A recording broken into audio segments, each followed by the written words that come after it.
자, 이번 시간에는 역동적인 화학 반응에서 산염기 단원으로 들어가서 첫 번째 시간이에요. 산염기의 정의에 대해서 알아볼 건데요.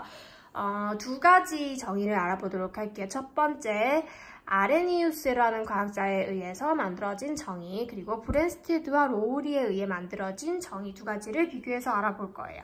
첫 번째, 아레니우스에 의한 정의는 우리가 중학교 그리고 통합과 화학 변화에서 다뤄왔던 정의예요. 자, 아레니우스는 산을 물에 녹았을 때, 즉 수용액에서 정의를 합니다. 수용액에서 수소이온을 내놓는 물질을 산이라고 정의를 했고요. 염기라는 물질은 물에 녹았을 때 수산화이온을 내놓는 물질로 정의를 하게 됩니다.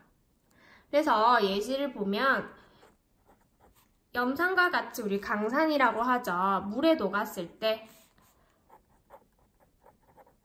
수소이온을 내어놓았다. 그러면 이 물질은 아레니우스의 산이라고 정의를 하면 되고요. 그리고 수산화 나트륨과 같이 물에 녹였을 때 수용액 상태에서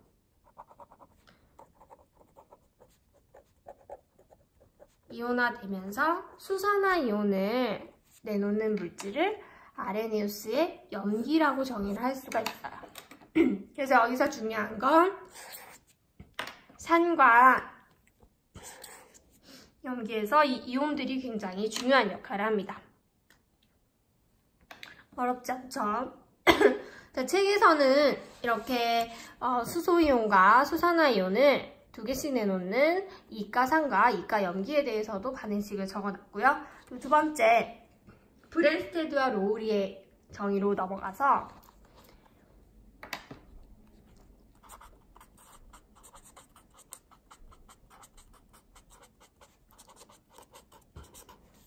이 정의는 아레니우스의 정의의 한계점을 보완하기 위해서 나왔다라고 보면 돼요. 자, 일단 정의를 한번 살펴보면 산은 비슷해요. 수소이온을 내놓는 물질. 어떤 점에 차이가 있죠? 그렇죠. 수용액 조건이 빠졌어요. 그러니까 상태에 관계없이 식을 보고 반응 전후에 H+를 내놓는 물질이 있다면 브랜스테드 로우리 산이라고 정의를 하면 되고요. 염기 같은 경우에는 완전히 바뀌게 돼요. 이 내놓은 H+를 받는 물질로 정의를 하게 됩니다. 그래서 산은 H+를 준다 라고 해서 주는 물질을 줄여서 주게, 받게라고 각각 정의를 할 수도 있어요. 그럼 얘도 예시를 한번 볼 텐데 세 가지 정도로 추려서 이 한계점을 보여줄 수 있는 식으로 한번 정리를 해보면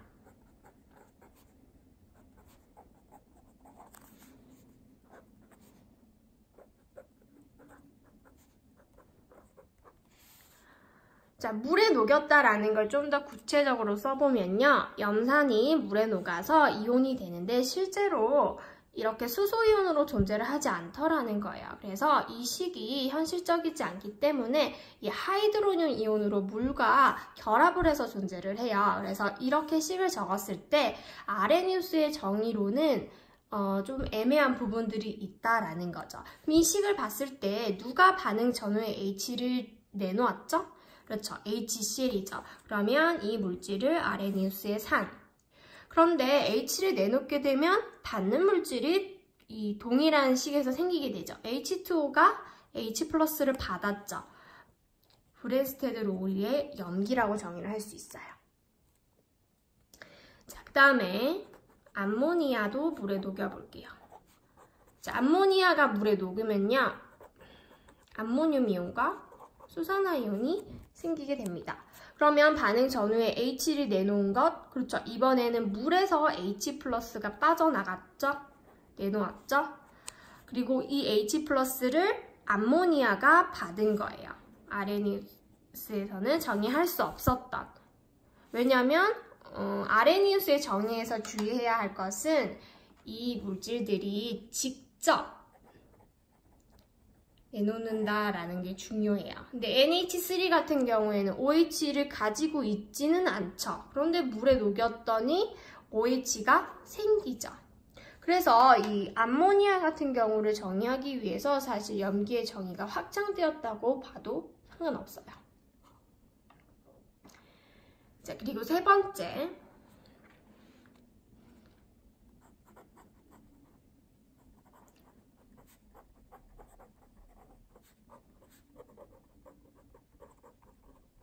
자, 이렇게 수용액이 아닌 상태에서 이전에는 산과 염기를 정의할 수 없었는데 NH3가 H를 받았고요. HCl에서 H가 다른 물질 쪽으로 넘어갔다라고 볼 수가 있겠죠. 이렇게 표현을 한다면 자, 그래서 여기서는 H+를 준 산과 염기를 각각 정의를 할 수가 있어요. 자, 그런데 여기서 이 세 가지 반응식을 우리 지난 시간에 배웠던 가역 반응으로 만약에 표현한다면 역반응에서의 산염기는 어떻게 될까요? 그렇죠. H를 준 물질, 받은 물질. H를 준 물질, 받은 물질. 이 친구는 둘 다 정의를 할 수가 있겠죠? 그래서 이렇게 가역 반응에서는 하나의 세트가 생기게 돼요. 산과 염기 세트. 염기와 산 세트. 이런 관계를 우리가 부르는 말이 있는데요. 이 두 개를 짝산과 짝이 된다라는 뜻이에요. 짝염기 관계에 있다라고 얘기를 합니다. 여기서도 마찬가지죠.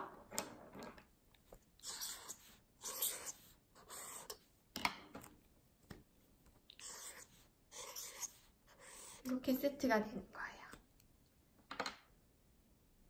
그리고 특이한 물 같은 경우에는 이 식에서는 염기, 이 식에서는 산이죠. 이렇게 어떤 식에서는 염기, 어떤 식에서는 산으로 작용하는 물질을 H2O와 같이 산 또는 염기 모두 작용할 수 있는 물질을 양쪽성 물질이라고 부르게 돼요. 이거는 외우는 게 아니라 식을 보고 이 식에서는 염기, 이 식에서는 산으로 작용하였다라고 판단된다면 아, 양쪽성 물질이구나 라고 보시면 돼요. 그래서 여기까지가 이제 교과서 168쪽까지의 내용이었고요. 쭉 한번 읽어보고 오시면 좋을 것 같아요.